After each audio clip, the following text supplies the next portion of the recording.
Desde muy niño me gustaba diseñar ropa, entonces vestía bastante fuera de lugar para los de ahí. Fui bastante criticado, ¿sabes? Bastante lo que hoy le dicen bulleado, que si mi sexualidad, que si era drogadicto, que si era mujeriego, que si era fresa, puta, güey. Cualquier cantidad de estereotipos. Y cuando cumplí 18 años, le dije, papá, me quiero ir. Y me dice, vete, ¿dónde? Donde quieras.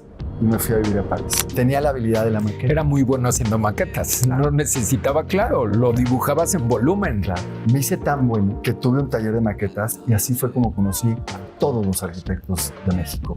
Desde Teodoro González hasta los jóvenes les hacía maquetas. Y a los 35 fue que me di cuenta que todas esas cositas, que quería salir en esta revista, quería salir en esta publicación, quería este premio, quería esta mención, lo había logrado y era, ¿y ahora qué?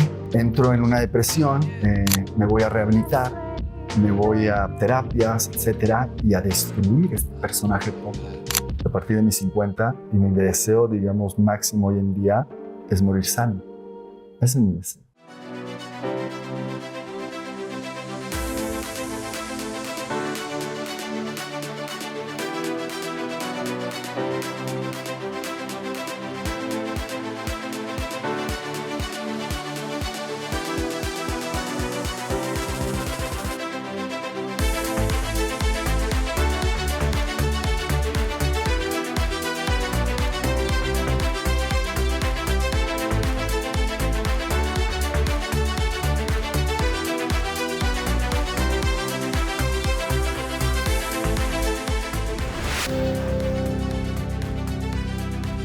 Él fue una de las primeras personas que creyeron en este proyecto hace 4 años en plena pandemia. Hoy estoy más emocionado que nunca de poder iniciar una nueva etapa de este proyecto con una persona que admiro muchísimo, que quiero desde hace mucho tiempo, que además es un gran creativo y un gran arquitecto. Julio Amezcua, bienvenido. Gracias, Marco. Gracias por estar aquí. Feliz de estar. Un nuevo comienzo. Sí, para todos, para ti también, ¿no? Sí, totalmente. Cuando me entrevistaste estaba en la cocina de mi casa. En el piso. En el piso. Y ahorita con toda esta producción, sí, gracias a ti, gracias a todo el equipo. La verdad que me siento honrado es la palabra.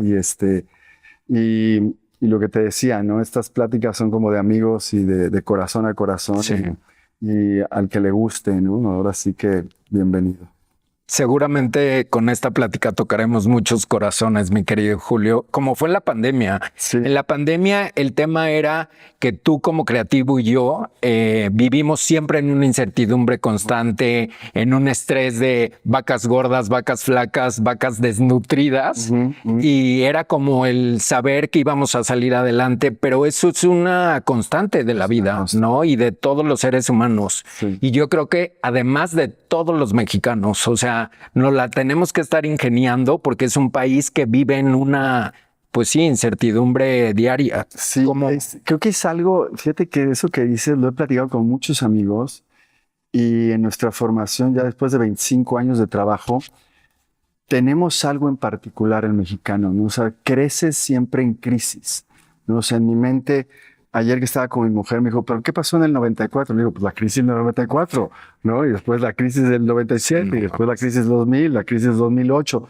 Y hay una cantidad de crisis que te hacen, pues, reinventarte, renovarte, salir adelante, ¿no? O sea, Así es. No nos quedan muchas opciones. Pero mi querido Julio, vamos a empezar por el inicio, como todo. ¿Cómo fue tu niñez? ¿En dónde naciste? ¿Cómo creciste? Vámonos muy al principio de tu vida. Mira, Marco, mi nombre, me llamo Julio César. Ah, mira. Eso no lo sabía. El César no lo uso. Es un nombre que nunca me gustó.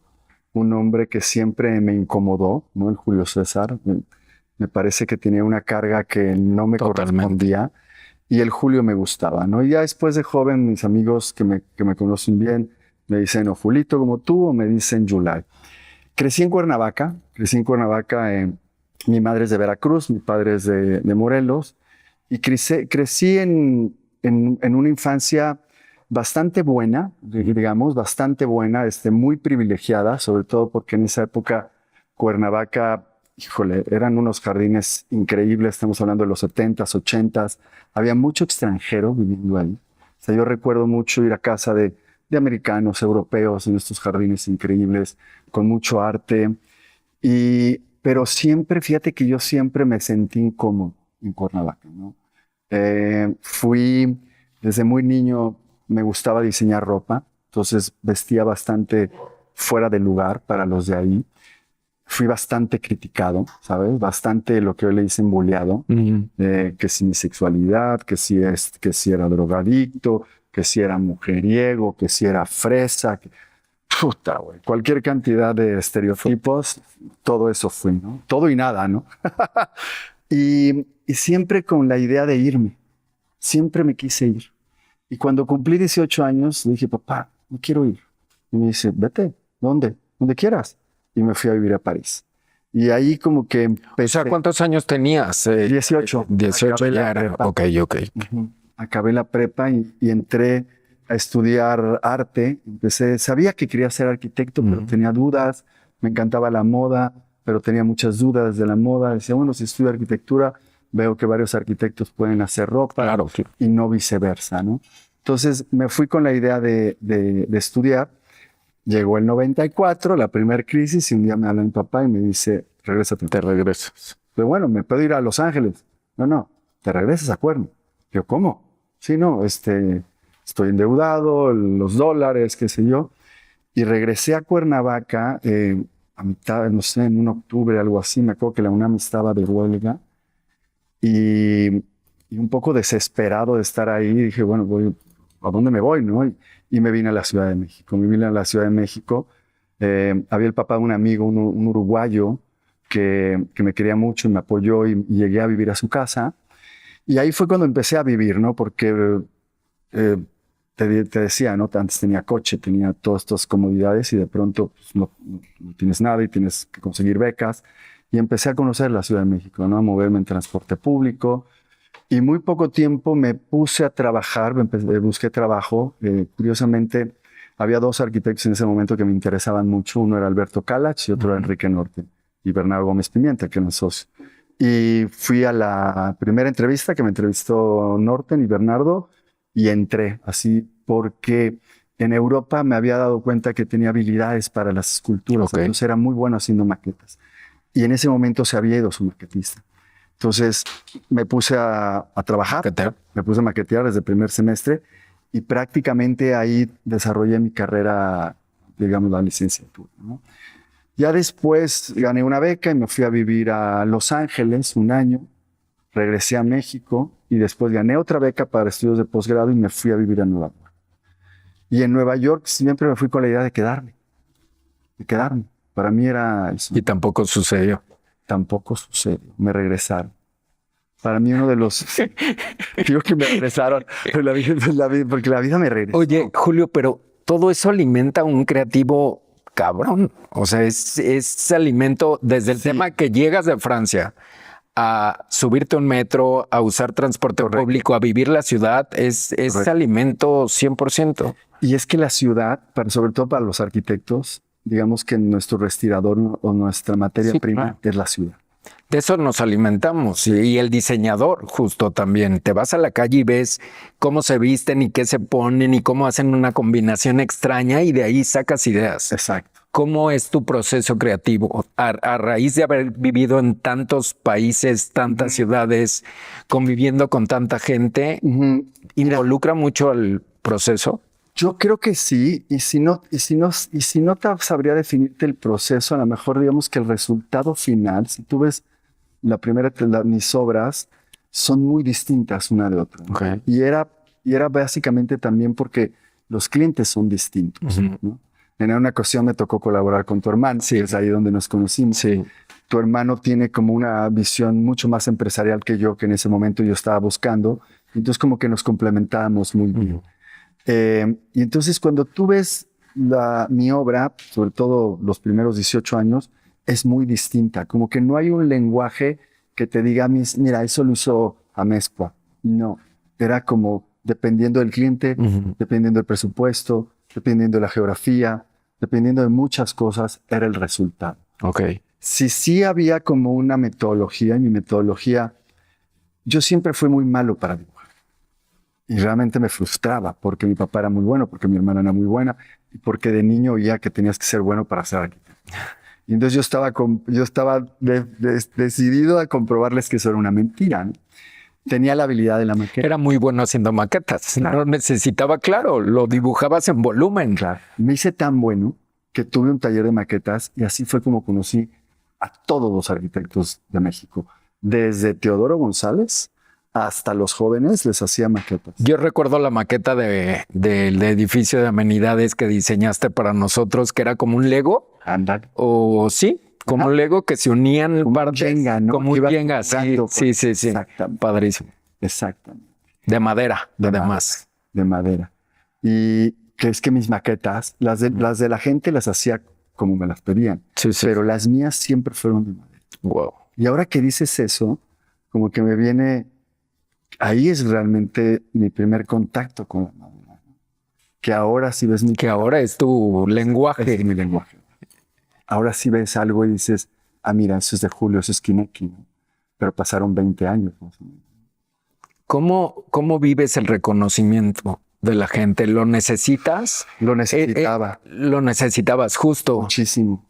Yo creo que es una discusión constante en mi familia con mis papás, que son más enfocados a, güey, te va a faltar esto el día de mañana, ten un patrimonio, cobra caro, tu trabajo lo vale y demás. Y por otro lado, también me aplauden que lo que hago lo hago sin querer ganar más que mi satisfacción propia y la del cliente, evidentemente. Es que yo creo que al principio y en todo, cuando tú hablas, mira, ahora que está de moda, ¿no? Esta palabra de emprendedor, la definición de emprendedor es iniciar, es empezar. Y los arquitectos, diseñadores, empezamos todos los días. Y no empiezas con una idea. A ver, en el fondo yo siempre quiero que me vaya bien y me gusta vivir bien y sabía lo que haces bien. Sí.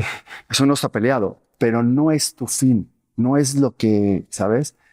Llega un momento en que sí hay una desesperación y dices, oye, tengo que capitalizar. Sí.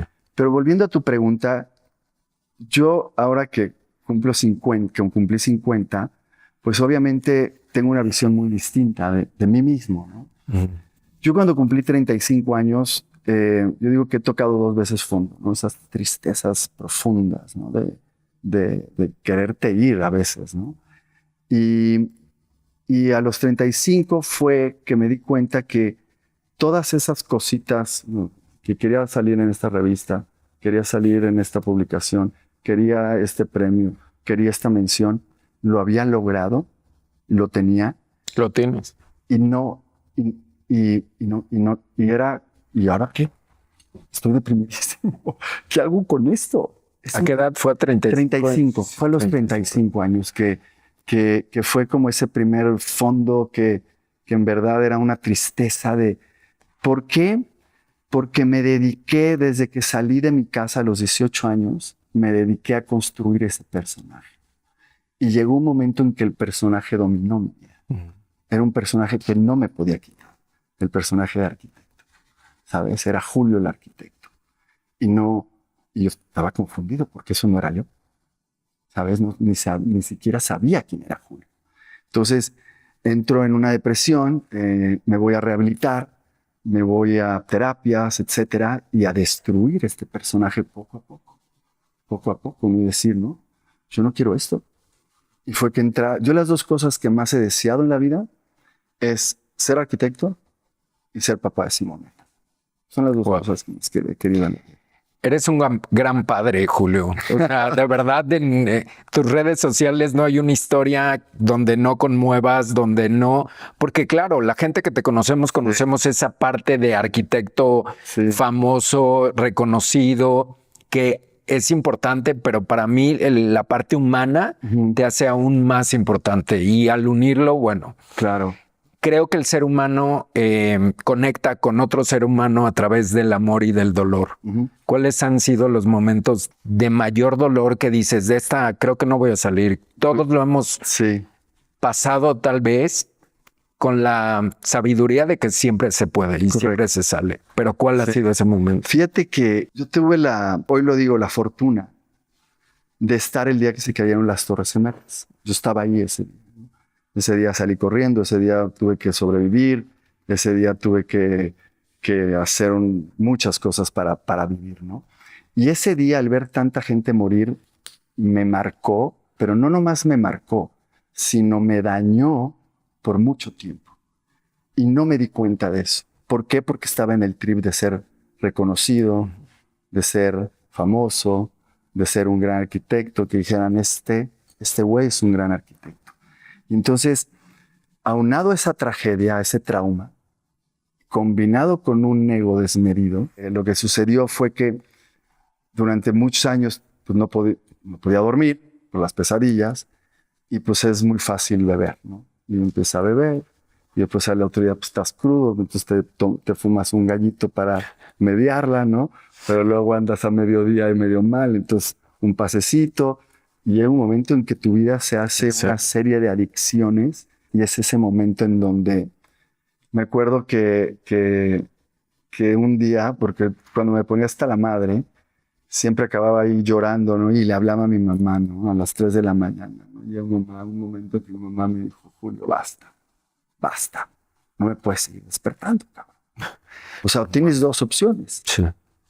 O le metes duro y te vas a la chingada, te mueres, o sales adelante. Cuando mi mamá me dijo eso, cabrón, dije en la madre. Aparte, ¿qué papel juega nuestra madre en nuestra vida? Pero en la tuya, platícame. Es que mi mamá viene de una historia. Mi mamá es la persona con más resiliencia que yo conocí. Mi mamá, todas las familias tienen tragedias, pero la de mi mamá, agárrate. Entonces. Y es irreal como también uno carga eso. ¿Estás de acuerdo? Claro. Y más si no lo trabajas. Exacto. O sea, yo te digo que yo trabajé mi físico y mi intelecto toda la vida, pero mi espíritu y mis emociones no sabían ni que existían. ¿Sí me entiendes? Y yo tenía un gran amigo, Gerardo, un gran amigo que que era mi constructor, también AA, y me decía, Julio, si un día tienes un problema, llámame. Si un día tienes un problema, llámame. Y ese día que estaba solo en mi casa, llorando en la madrugada, con la cabeza desquiciado, ¿no? Porque después de tantas cosas, lo único que quieres es matar o matarte. Es una cosa, en verdad. ¿Pasó por tu cabeza? Sí, claro. Sí, claro. De hecho, me espanté porque un día me puse tan agresivo que me le fui a un güey y dije, este güey lo voy a matar, güey. Agarré un cuchillo y dice, pero ¿qué me está pasando, güey? ¿Qué me está pasando? Y le hablo en la madrugada y le digo, Gerardo Sol, ven por mí. Entonces fue por mí y me llevó a rehabilitación y estuve muchos años, estuve 6, 7 años en AA. Y después me salí porque lo respeto muchísimo, pero yo necesitaba otro tipo de búsqueda y que ellos no te permiten, ¿sabes? Mi madre es hierbóloga, mi abuelo se dedica a las plantas medicinales, a las plantas de poder, mi hermana igual. Y entonces hay cosas que no te permiten ciertas instituciones. Y entonces yo como que corté por lo sano y dije, bueno, además yo sentía y sabía que mi problema eran la coca, la mota, los ácidos, no el alcohol, ¿sabes? El alcohol puedo tomar uno y dejar de tomar o sea, no, como que no enganchaba con el alcohol. Entonces, bueno, esa fue la primera. Y la segunda fue el año pasado. La segunda fue el año pasado. Sí.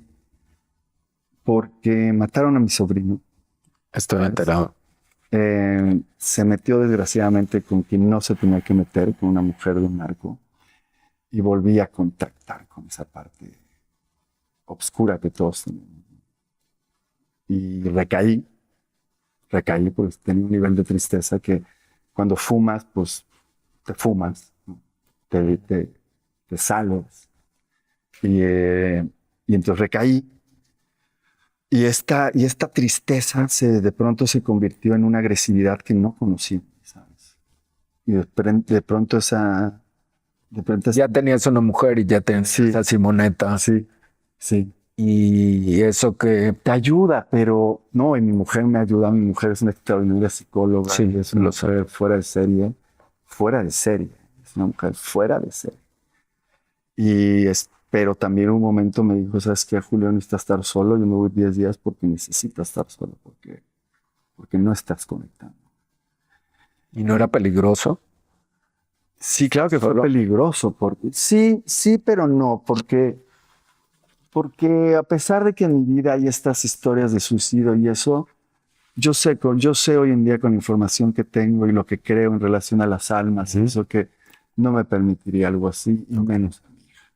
No, imposible, ¿no? Pero sí estaba muy triste, después estaba deprimido y lo raro también luego es que la gente, tú le dices, estoy deprimido. No estás deprimido, estás triste. No mames. O sea, ¿cómo, güey? Sí. Y otra vez, ¿no? A mí me ha costado mucho pedir ayuda. ¿Me entiendes? Ya cuando otra vez estoy muy mal, vuelvo a pedir ayuda. Me pasa igual. ¿Sabes? Entonces, pues fue junio, julio, agosto, septiembre, octubre, en diciembre, que dije, no, güey, yo tengo que, por ahí de octubre, voy a cumplir 50 años. Medio que ya me la sé, porque ya pasé por ahí. Sí. Entonces lo que decidí fue contratar a un entrenador personal que pasara todos los días por mí en la mañana y me llevara a entrenar. Y mi objetivo era cambiar mi cuerpo, ¿no? Era lo primero. Hizo cambiar, porque a veces hay que cambiar como de afuera hacia adentro. Sí. Entonces dije, lo que voy a hacer es fortalecerme. Y eso es lo que he hecho. Desde octubre al día de hoy, lo que hago todos los días con Beto, que es Beto Wolf, una persona que te veo. Aparte en la calle lo hacen. Sí, los rodados está padrísimo. Sí. Lo hacemos en la calle, lo hacemos ahí en Chapultepec. Y él fue con mi mujer, obviamente, mi niña, porque como bien dices, yo tengo una agenda, siempre he sido muy obsesivo, ¿no? Entonces, los lunes estoy con mi niña desde que nació, ¿eh? Uh-huh. Los lunes no trabajo en la tarde, los miércoles en la tarde no trabajo, los viernes en la tarde no trabajo y los fines que me tocan, ¿no? Y ¿por qué? Porque así lo decidí también, ¿no? Y en diciembre fue como muy interesante porque nunca me había pasado, Marco, que no me contratara nadie. ¿Sabes? ¿La gente te busca o siempre te había buscado y tenías como esa tranquilidad de llegar a alguien a buscarme para que le haga algo? ¿O salías a veces a buscar? No, yo era muy bueno construyendo las marcas que representaba, ¿no? AT103, Amezcua. Sí. No, siempre tenía una metodología de búsqueda. Okay. Y luego, obviamente, ya cuando tienes un nombre, yo digo cliente es aquel que te contrata por segunda vez. Ya tenía mis clientes, que eso fue la otra, ¿no? Porque la depresión, digamos que se agudiza con mi sobrino. Pero el año anterior perdí a mi amigo de segundo de kinder con un cárcel que se me lo llevó en 2 segundos. Y a los pocos meses se muere don Pablo, que era mi cliente de hace 15 años. Vi la historia ayer. Y entonces era como, ¿qué pedo, güey? O sea, entonces, y después mi sobrino, entonces era como contactar con esta parte que sigo siendo muy ignorante en relación a la muerte, sí, ¿no? Entonces se juntaron varias cosas. Afortunadamente, hoy en día tengo un equipo, mi mamá, mi hermana Yola, mi hermana Carla, que nomás de verla, vamos a digo, si ella está saliendo adelante, que es su hijo, que son dolores irremediables, sí, para ella, o sea, déjate de pendejadas, cabrón. Siempre. Y entonces, pues me puse a darle y otra vez terapia. Entonces me encanta ir a terapia. Mi hermana trabaja mucho con un astrólogo, me dijo, ve a ver a Drew. Bueno, velo en Zoom, ¿no? Entonces, abriéndome un poquito, no, te digo un poquito, pero sí ya estoy como más abierto a que me ayuden, ¿no? Que realmente me ayuden, porque esta segunda parte de mi vida, los 50, ¿no? Si tú ves, 50 es sin contar, ¿no? Sí. Para mí lo de atrás ya no Cierto. cuenta. Ya no cuenta. Wow. Entonces yo a partir de hoy, a partir de mis 50, mi vida hacia adelante va a ser plena, va a ser abundante, va a ser sana y mi deseo, digamos, máximo hoy en día es morir sano. Ese es mi deseo. No tengo ningún otro deseo, ¿no? Obviamente sí hay estos de... Sí, claro. Como el de estar hoy aquí contigo, sí, ¿no? Era un deseo. ¿El dolor alimenta la creatividad? ¿O para ti ha sido un alimento Digo, yo en lo personal, cuando estoy bajoneado y demás, me pongo a pintar y salen cosas increíbles, me pongo a escribir, pero no sé un arquitecto como, o sea, no te podrías poner a construir algo, pero sí lo haces con Kinect. Ha sido, sí. o sea, siento que tu discurso como arquitecto cambió por completo. O sea, hay un Julio Amezcua antes que está también padrísimo porque habla mucho de tu personalidad el día de hoy, a lo que haces hoy, que es un tema de ambiente, un tema de reciclaje, un tema de amor a la naturaleza, del ser humano. Sí, sí, de ecología. De ecología, sí, total. De dejar de romperle la madre a la naturaleza, ¿no? Sí, definitivo, pero es esta dualidad, ¿no? Y obviamente yo tengo amigos músicos que yo digo que se lamen las heridas porque de ahí sacan mucho material. A mí no me gusta. A mí no me gusta porque me espanta mi oscuridad. Ok. ¿Me entiendes? A mí no me gusta. Sí. Pero claro que lo puedo ver en los creativos, por supuesto. Porque otra vez viene de lo bueno, de lo malo, de lo blanco, de lo negro, de arriba, de abajo, la vida misma, fuera, adentro, claro. Sí. Y ahorita que tú lo dices es justamente, ¿no? Cuando platicamos del primer bajón de los 35 años, era como esta cuestión de cómo cambio mi vida, pero también mi forma de comunicarme como arquitecto, ¿no?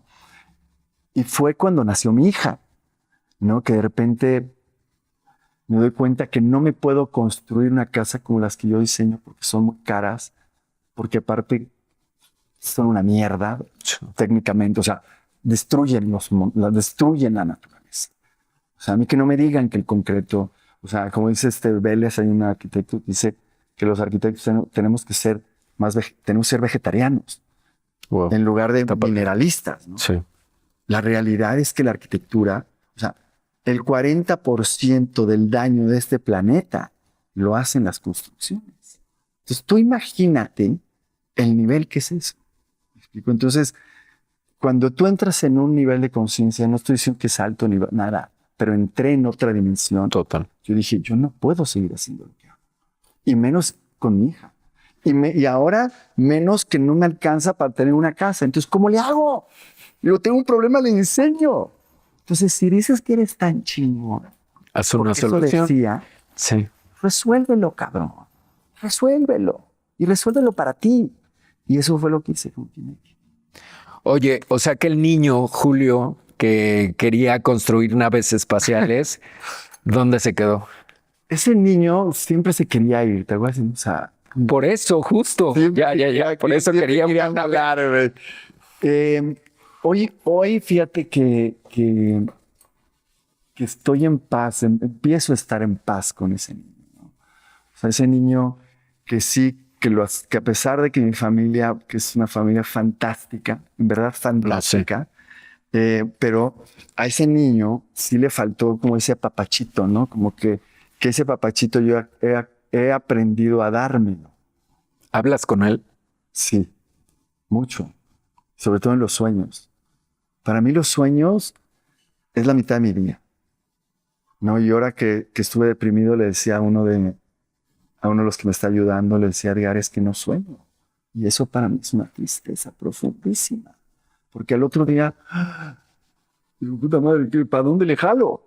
Porque yo era tan fascinado de los sueños que los dibujaba, los escribía, los vivía. Sí. Y entonces si no sueño, al otro día, ¿qué?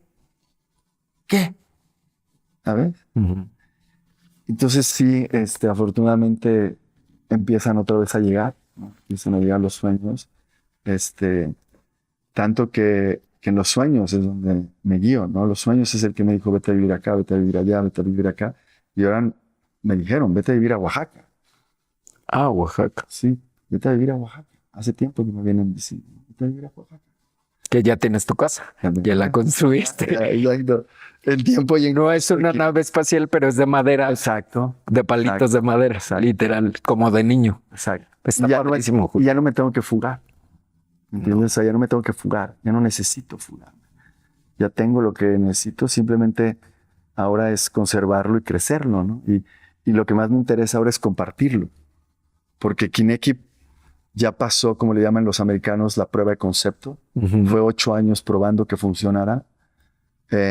y ya funcionó, ya tengo la patente, ya construí un edificio de 4 pisos. La pandemia fue una gran revelación para mí, o sea, porque esas terracitas que viste en toda la Ciudad de México, Sí. en la esa es la lógica de Sí. Kineki. Esa fue la primera Kineki en la calle y la gente las copiaba. Y entonces yo decía, ven cómo se... ¿Mal copiadas o bien copiadas? Pues de todo había, Sí. pero no importa, las copiaban. Está padrísimo. Mientras vean que se puede, ¿qué importa si está mal o bien? Funcionaba, ¿no? Era para poner mesas. Entonces, las de buena calidad duran, las de mala calidad no duran. Y en eso estamos ahora. ¿Qué le dirías al niño Julio que quería naves espaciales y que ahora hace casitas de madera? Pues le he dicho que uno que ya no se enoje, que ese Julio César, ese nombre, pues le tocó y que inclusive se le puede hasta cambiar, Ok. ¿sabes? Le digo que me siga soplando, ¿no? Que me siga diciendo, que siga soñando conmigo. Le digo que todo está bien, que el que necesita apapacharlo y abrazarlo soy yo, que no necesita ir a pedir nada a nadie ni nada, ¿no? Que cuando necesite, aquí estoy yo, lo abrazo, lo veo, ¿no? Hoy afortunadamente en todo este proceso de muchos años estoy bien con mi papá, que muchos años no estuve bien con él, estoy muy bien con mi mamá, estoy perfecto con mis hermanas, con mis tíos, con mi pareja, con mi hija, estoy bien con todo el mundo, no tengo Y resentimiento. contigo. Estás comenzando a estar mucho mejor. Eso está bonito. Ese es donde estoy yo, Ujú. ¿no? O sea, después de perdonar todo, empecé en eso, ¿no? Y es donde estoy yo, a perdonarme a mí. Todo eso que hice, que me culpaba, lo grosero que era. Porque cuando eres soberbio, a la madre, Claro. te haces muy grosero. ¿Te llegaste a enfermar por eso? O sea, me refiero de salud. De salud. No podemos decir, no, nadie igual Sí. que esto, ¿no? Mira, pues, Nadie. estuve más de 25 años enfermo de hemorroides crónicas, fuertes. 4 ¿Y tendría que ver? Por supuesto. Sí, ¿verdad? Después Pero hacían pain in the ass. Era un fucking pain in the ass. Me dolía el culo. Y tenía un miedo profundo de operarme. Tenía pavor de operarme. y era dolor constante. Todos los días. A veces me tenía que ir al hospital de los sangrados que tenía. Así. Y era algo que me mantenía callado y solo. Y lo aguantaba solo. Y Pena o vergüenza. Todo. Todo, ¿no? Todo, ¿no? Todo. Era todo. Era pena, era vergüenza, era miedo, era inseguridades, era todo. O sea, cuando el doctor... y fíjate nomás como la mente, ¿no? Porque cuando decido operarme, pues voy con este doctor, con el otro, y de repente veo una... ¿Tú te apellidas Hagerman? Sí. ¿Tu papá es el arquitecto Hagerman? Sí. Eres tú. Así escogí al doctor. Por el amor y por el padre. Dije, si el padre es un chingón, el hijo es un chingón. Quítame esta madre del culo, güey. Sí. Me dice, no te me dice, pero oye, estás tan grave que te tengo que meter la próxima semana. Y me dice, vas. No, Y nunca había entrado en un quirófano en mi vida. Y sentía que dolorosísimo. era muy doloroso. Era sumamente doloroso. Y era todo el día, ¿no? Entonces, obviamente, eso alteraba mi personalidad, alteraba mi día. O sea, y mi ser, güey. Sí, totalmente. ¿No? Y te pone de malas, cabrón, yo creo. O sea, estabas emperrado todo el día. Y sangrar es literal perder vida. Estaba perdiendo vida. Y estaba en, no me quiero operar, no me quiero operar, no me quiero operar. En una pinche necedad. Pero entonces sigo estando Ok, sí tenemos enfermedades. Sí, Julito, vamos a entrar en una dinámica que vamos a implementar en esta nueva etapa en algunos programas. Y tengo por aquí a una amiga que le sabe mucho a los oráculos y que es un poquito bruja.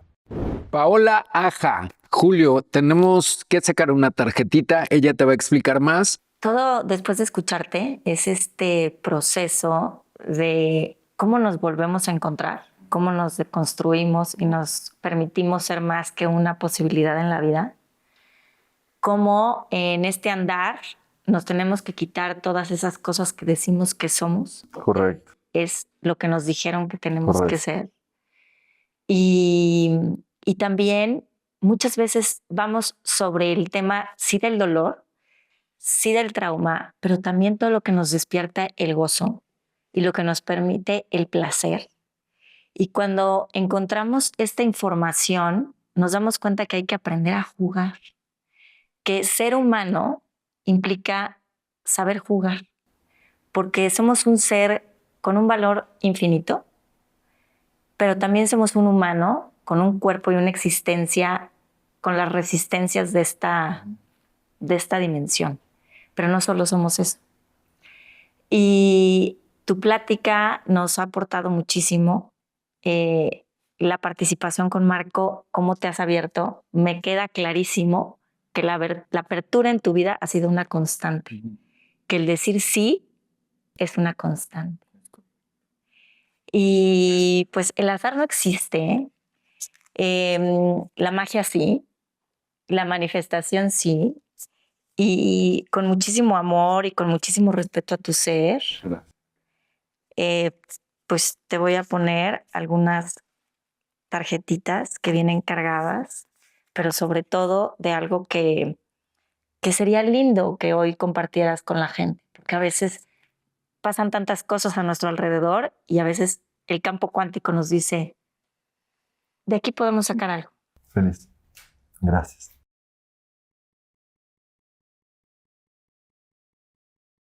La que te vibre, la que te vea, y yo te la leo.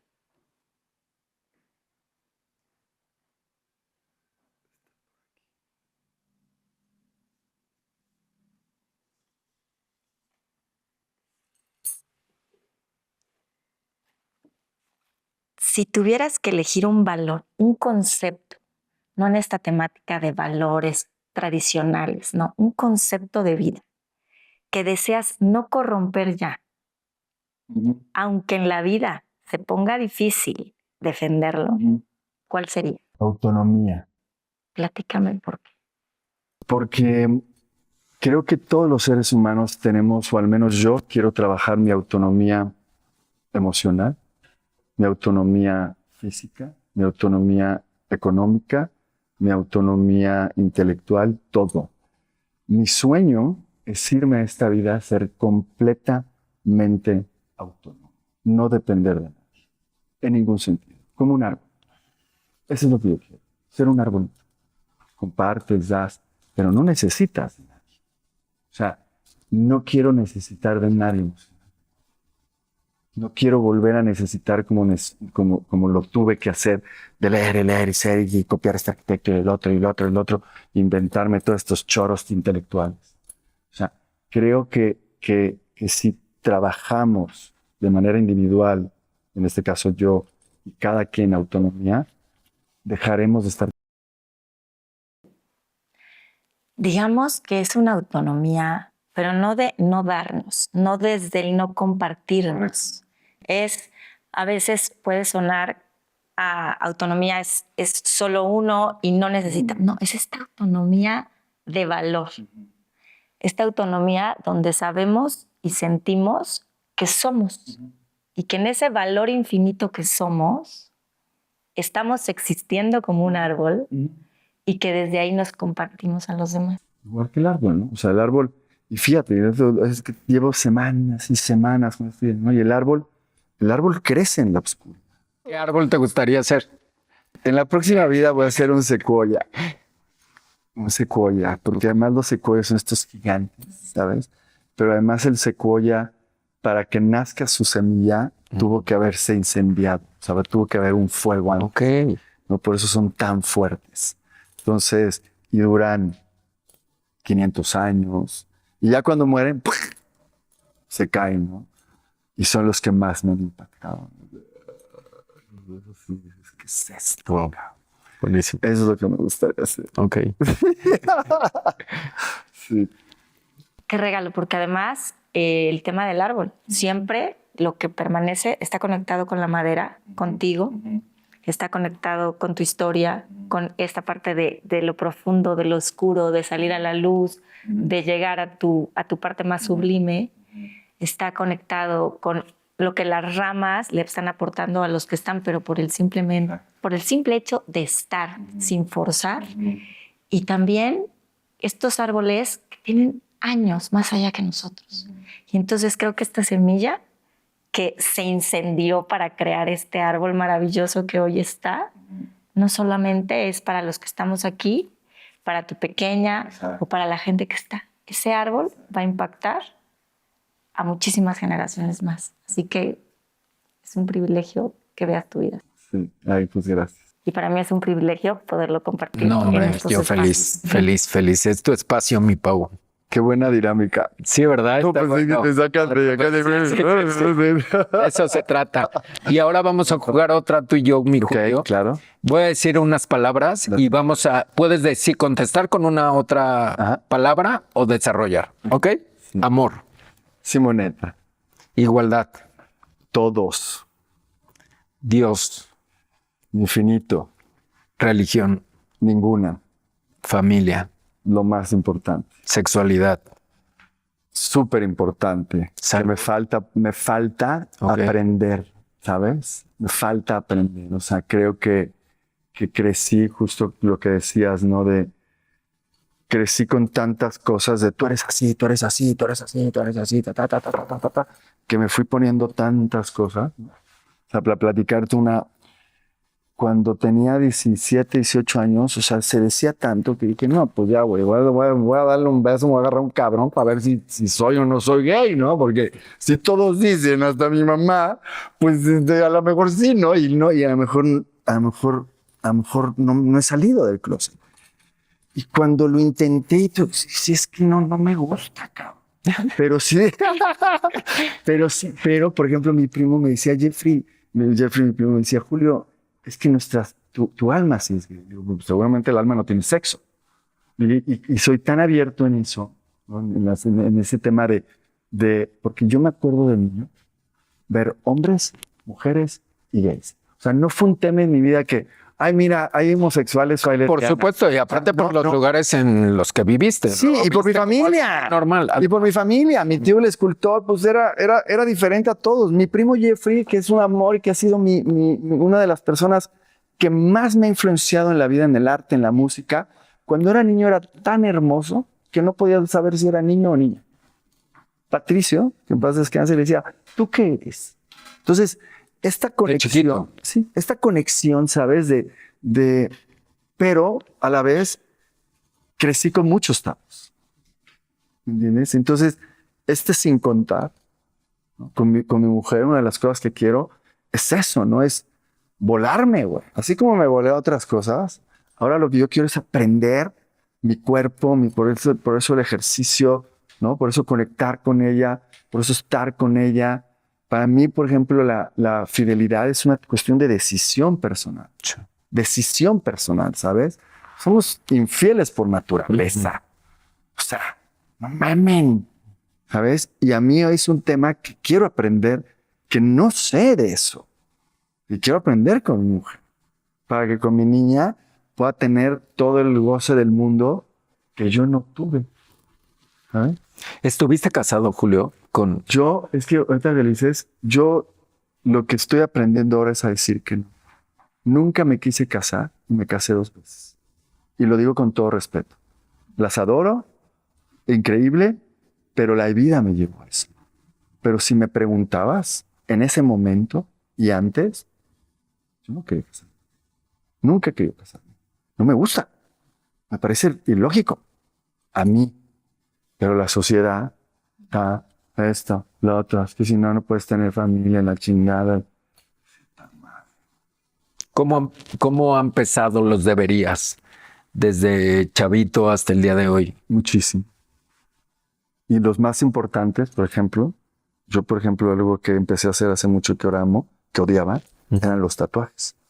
Y ahora me fascina, ¿no? Porque en este brazo me estoy diseñando mi jardín. No, pero. ¿No? Este me lo hice ayer, sí. ¿no? Y aquí, el primero que me hice fue ¿no? Mis números. Y empecé como muy modosito, ¿no? Este es de Patricio. ¿Significado rápido? La libélula es Patricio y trae ahí todos los componentes. O sea, es nuevo. Este tiene unos meses, sí. Y todos traen mis símbolos, ¿no? Y lo que me interesa, ¿no? El Mecatrón, el infinito, el 8, que es mi número, el braille, ¿no? No estar ciego y no ver. ¿no? La mariposa, luego eso como de arquitectura, Elaine Lakesh. Este fue el segundo porque yo decía que me faltaba compasión. ¿Sabes? Como no tenía compasión. Contigo. Y con nadie. O sea, me valía. Yo iba para lo donde iba. Y pasaba por encima de mí. Entonces me lo hice para recordarme todos los días que todos somos iguales, ¿no? Como saludan los mayas, tú eres yo soy tú. Luego el Escarmis en Cuernavaca tenía unas peceras de vidrio donde hacía jardines y metía escarabajos. Luego los sacaba y los ponía en un hilito. Jugaba con los escarabajos. Y este fue el que me hice en esa primera depresión. Decía, soy un escarabajito, pero no he descubierto mis alas. Porque la parte de los escarabajos, cuando son jóvenes, no saben que tienen alas. Hasta que son adolescentes. Okay. Entonces, me lo hice cuando empezaba como a entender que tenía que volar. Y el colibrí que simboliza a Simonetta, que apunta a mi corazón. Sí, me lo hicieron ayer, Saga, que este amigo es el que me los hace. Y tiene mi símbolo, el 8, el infinito, el Aries, ese de Simonetta y el Mecatrón, ¿no? Esta geometría sagrada. Y los odiaba. Y le decía, qué naco, güey, que trae un tatuaje. Pues imagínate, ¿no? Entonces mi vida ha estado llena de contradicciones, llena de claroscuros, que hoy lo entiendo, que así soy. Entonces ya, no es que ya no le sé, no, pero ya sé lo que no me gusta y ya sé lo que no quiero, al menos. Y sé lo que quiero. Que eso siempre lo he tenido, pero antes de una manera muy soberbia, muy vacía, sin compartir. Y hoy, Kineki no es mío. Kineki me lo dieron. Y Kineki empieza en México y te juro por el universo que va a cambiar la manera de construir de este mundo. Porque no podemos seguir igual. Ojalá que así sea. Sí, así va a ser. Así va a ser. Así va a ser. Sí. Querido Julio, pues yo creo que, bueno, de entrada, hoy que venía rumbo acá y desde que venía de Puebla a México, venía pensando justo en eso, en cuando te conocí, en lo importante que eres para este proyecto, que justo como te presenté, hoy crece a una etapa mucho más grande. No es una nueva temporada, es una nueva etapa.